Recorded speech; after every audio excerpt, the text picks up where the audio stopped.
क्या आप भी चाहते हैं कि लोग आप में इंटरेस्ट लें? क्या आप भी चाहते हैं कि लोग आपकी बातों को गौर से सुनें?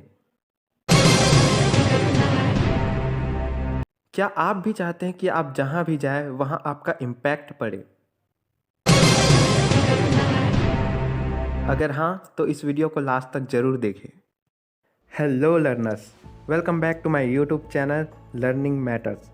आज हम जिस बुक के बारे में बात करने वाले हैं, भाई साहब, उस बुक में ना किस्से भरे पड़े हुए हैं, वो भी सत्य घटनाओं पर आधारित। इस बुक का नाम है how to win friends and influence people, जिसके ऑथर हैं डेल कार्नेगी। वैसे तो यह बुक 4 पार्ट्स में डिवाइड है, लेकिन आज हमारे सभी सवालों का जवाब एक ही पार्ट में मिलेंगे, जिसका टाइटल है easy ways to make people like you. इस पार्ट में मिस्टर डेल कार्नेगी ने 5 ऐसे तरीकों के बारे में बताया है जिससे आप लोगों में अपना इंस्टेंट इम्पैक्ट छोड़ सकते हो। सो बिना समय गंवाए लेट्स गेट स्टार्टेड। पहला पॉइंट है रिमेंबर द नेम। लोगों के नाम याद रखो।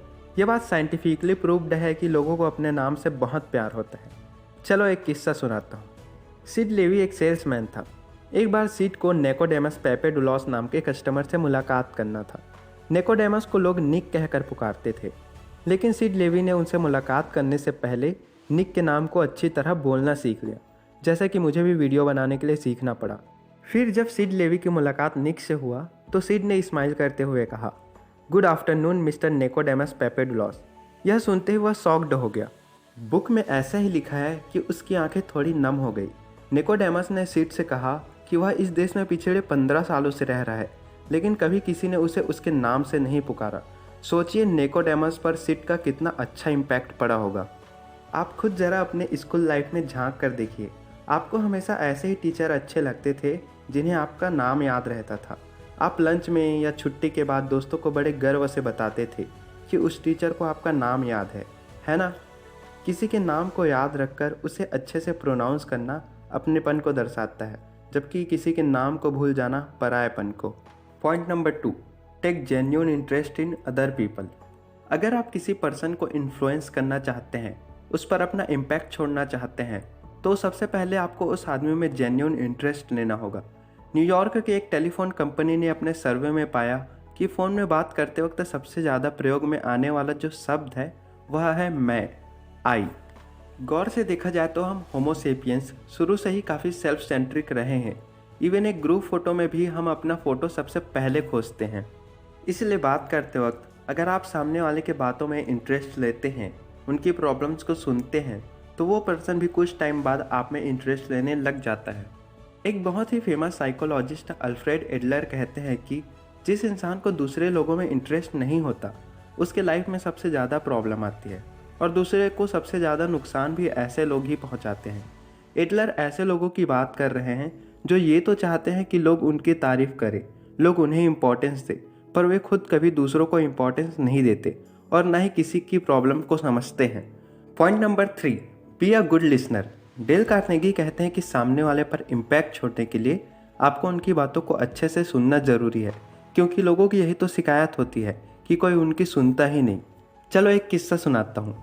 एक बार न्यूयॉर्क में डेल कार्नेगी के दोस्त ने उनको एक डिनर पार्टी में इनवाइट किया, जहाँ कार्नेगी जी की मुलाकात एक बॉटनिस्ट मतलब पेड़ पौधों के वैज्ञानिक से हुई। जब डेल और बॉटनिस्ट की बातचीत शुरू हुआ तो बॉटनिस्ट डेल को पेड़ पौधे, फूल पत्तियों के बारे में बताने लगी। वे उन्हें इंडोर गार्डन डेवलप करने के भी मेथड्स बता रहे थे, और कार्नेगी जी भी बड़े मन से उनकी बातों को सुन रहे थे। वहाँ पार्टी में और भी लोग मौजूद थे, लेकिन कार्नेगी जी सिर्फ उनकी बातों को ही सुन रहे थे। पता है उसके बाद क्या हुआ? पार्टी खत्म होने के बाद वो बॉटनिस्ट पार्टी देने वाले दोस्त से डेल कार्नेगी की जमकर तारीफ करने लगा। वह कहने लगा कि मिस्टर कार्नेगी बहुत ही इंटरेस्टिंग पर्सन है और बहुत ही अच्छे से बात भी करते हैं, जबकि डेल ने उनसे ज़्यादा बात ही नहीं की थी। वह तो बस मन लगाकर सुन रहा था। और एग्जैक्टली हम भी तो यही चाहते हैं कि हम जिससे बात कर रहे हैं वो हमें ध्यान से सुने, हमारे अचीवमेंट्स को, हमारी प्रॉब्लम को सुने, है ना? एक अच्छी कम्युनिकेशन के लिए लुक्स, कॉन्फिडेंस, अच्छी इंग्लिश बाद में आती है। जो चीज़ सबसे पहले आता है वह है सामने वाले को सुनने की कला। Point number 4, talk in terms of his और हर इंटरेस्ट। दोस्तों, डेल कार्नेगी कहते हैं कि जब आप किसी से मिलने जाते हैं तो उस आदमी के इंटरेस्ट के बारे में पता कर लीजिए ये बहुत ही इफ़ेक्टिव ट्रिक है किसी पे अपना इम्पैक्ट छोड़ने का। यह क्वालिटी थियोडोर रूजवेल्ट में कूट कूट कर भरा था, जो कि यूएस के 26 प्रेसिडेंट थे, और शायद यही वजह था कि शायद ही ऐसा कोई पर्सन हो जो रूजवेल्ट से मिलने के बाद उसकी पर्सनैलिटी और उसकी नॉलेज से इम्प्रेस न हुआ हो। रूजवेल्ट को यह अच्छी तरीके से मालूम था कि किससे क्या और कैसे कहना है। अब पॉइंट ये है कि रूजवेल्ट को यह सब कैसे पता चल जाता था। आंसर एकदम क्लियर है।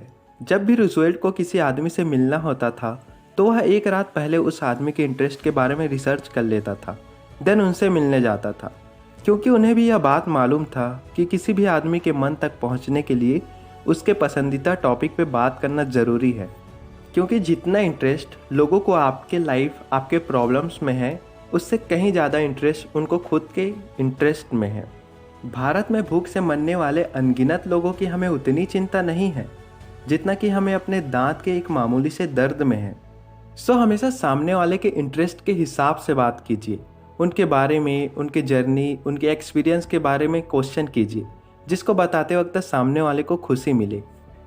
Now last and most important, make people feel important.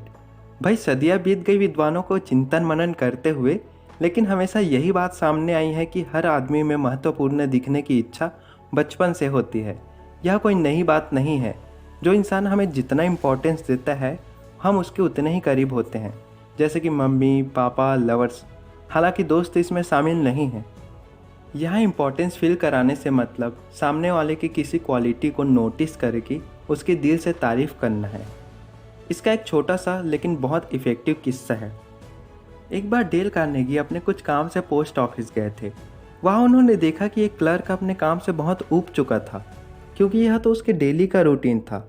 तभी डेल ने उसे खुश करने के लिए उसमें ऐसी चीज़ ढूंढने लगा जिसकी वह तारीफ़ कर सके, और वह कामयाब भी रहा।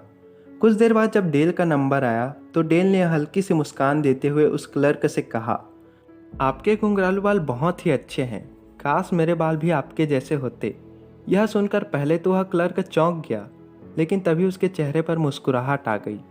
अब ज़रा ये बताइए कि क्या वह क्लर्क घर जाने के बाद आईने के सामने मुस्कुराते हुए अपना घुंघरालू बाल नहीं देखा होगा? ज़रूर देखा होगा, बल्कि इसके बारे में उसने अपने बीवी को भी बताया होगा। हर इंसान अपनी सच्ची तारीफ सुनना पसंद करता है।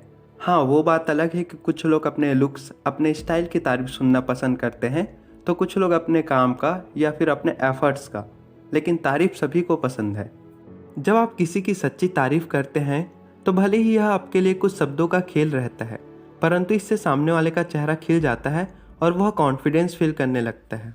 तो दोस्तों, ये रहे आज के कुछ लर्निंग पॉइंट्स। ऐसा मुमकिन है कि इन बातों की प्रैक्टिस करते वक्त कोई थर्ड पर्सन आपको चापलूस या मस्खरा समझे, लेकिन एक बार आप अपने आप से सवाल कीजिए कि कोई आपके साथ वैसा ही बिहेव करे जैसा कि इस वीडियो में बताया गया है, तो क्या आपको अच्छा फील नहीं होगा? ईसा मसीह ने भी कहा है, दूसरे के साथ वैसा ही बिहेव करो जैसा कि तुम चाहते हो कि दूसरे तुम्हारे साथ करें। तो दोस्तों, उम्मीद है आपको ये वीडियो पसंद आई होगी। अगर हाँ, तो वीडियो को लाइक कीजिए, शेयर कीजिए और चैनल को सब्सक्राइब कीजिए। मैंने फाइनेंशियल टॉपिक पर भी एक वीडियो बनाया है, अगर आप चाहते हैं तो आई बटन में क्लिक करके वो वीडियो देख सकते हैं। तो मिलते हैं नेक्स्ट वीडियो में। तब तक आप भी कुछ नया पढ़ते रहिए, कुछ नया सीखते रहिए, because in the end learning matters.